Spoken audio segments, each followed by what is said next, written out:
Hey guys, we are super excited. We had Tork Whistler on our podcast. And if you don't know Tork, him and his son started Barn Talk podcast, which many of our listeners know well.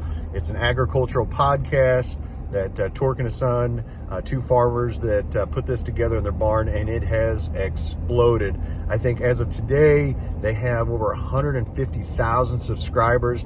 They've had big names on their podcast like Ron DeSantis, but Tork's going to come on the show and talk about how and why they started it, and talk about a little bit of the secrets that how they got it as big as they got it today.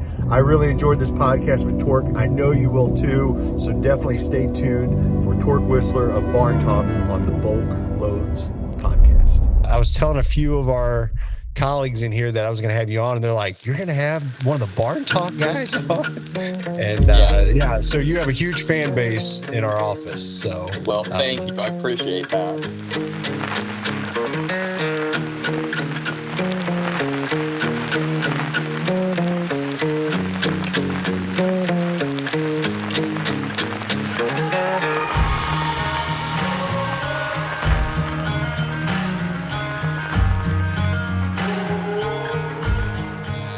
Both of us, we would joke back and forth that, we should do a podcast. We should do a podcast. And for one reason or another, and I can't remember why we really were, but on our home farm, we've got a barn. We were up in that barn, and Sawyer's like, what are you going to do? What are we going to do at this barn? Because we didn't really use it for anything.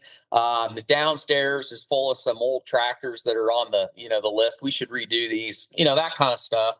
Yep. And we're like, we should just clean this out and do a podcast and call it Barn Talk and literally talk about, what we're doing. We've had some very very polished people on too, and those are fine. Well, speaking of polished people, Ron DeSantis was like, sure. And I would like to hear your feedback. I would consider one of the probably a very well-known person throughout the country and world to come onto your podcast. Like, what was that like overall? Well, very nice guy, very polite guy. We were very surprised. So people are like, how did you get him? Well, as soon as the caucus season started in the state of Iowa, we just the best lesson that we got the first year that we started doing podcasts was just ask, no matter how you think somebody's going to be like, what are you, stupid? Just ask.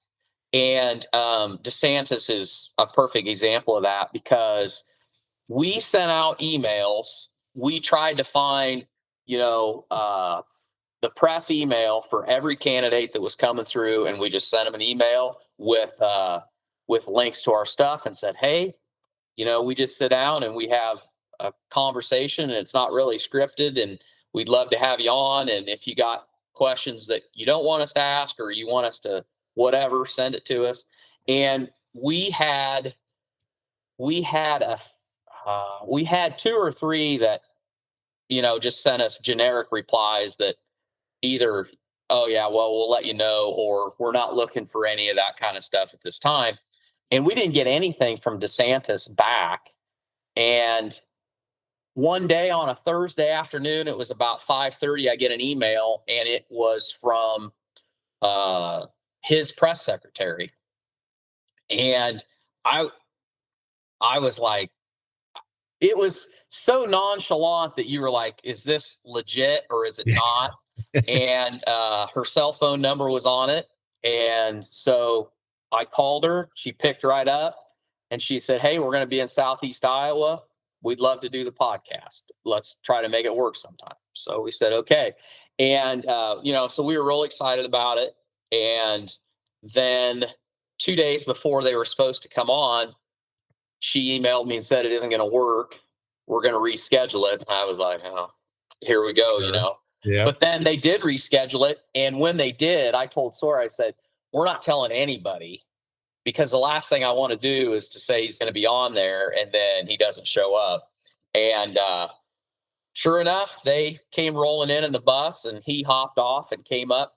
And we did not send him the questions ahead of time.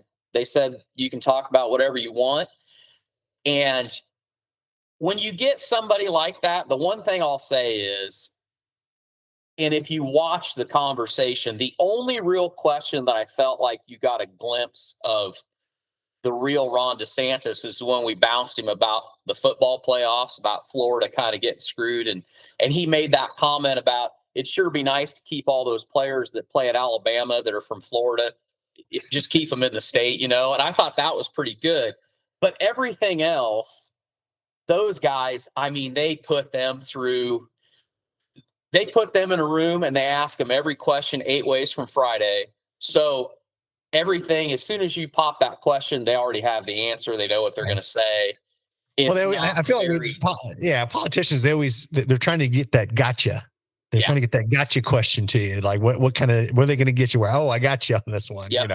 It's not a real genuine discussion. So how did he, and I'm, the cool thing about podcasting, a lot of times the content you produce, I mean, it just keeps building and keeps working. Even shows from 2 or 3 years ago. Yeah. Did that show really help elevate Barn Talk to even reach higher levels and more subscribers? Not, we did not, it's definitely not our biggest podcast by any stretch. But what it did was it kind of gave us some credibility when we do reach out to people. They're like, well, you're not fly by night because you had Ron DeSantis on. It did pretty well. I'll tell you, the thing that was most interesting to me about that was just I love bad comments, because bad comments kind of, what people don't realize is the people that love you, you really enjoy them. And we love the community of people that, comment on our stuff and that we message back and forth and all, and the people we've met. But that isn't what grows the machine. It's the people that hate you, because the people that hate you, I mean, they throw that stuff out there, and then the people that think like they do, they feed on it. But then the people that want to defend you, I mean, they go, we don't have to comment. And you probably know this. Yep. You don't have to defend yourself. There's all kinds of people that are going to defend you. And that just goes like this. And that drives your view. Maybe not so much on the original, like the YouTube video or the podcast, but the clips, holy Mother Mary. I mean, it just goes crazy. And Twitter, the comments on that, when they post it on Twitter, I mean, people are nasty. Yeah. They really are. And just one thing that I thought was very funny to me was we took a picture standing outside. It's me, Ron DeSantis, and Sawyer. I know the exact picture. I remember seeing that. Yep. And people bag on him about wearing platform shoes. And he's not a short guy. He might be, I mean, he looks shorter when he's standing next to somebody like Sawyer, but I'm standing next to him and he's a good 8 inches taller than I am. And people were commenting about him and his platform shoes because he had his boots on. And I was like, if anybody in this picture needs platform shoes, it's not Ron, it's Tork, But whatever. It's just funny how people just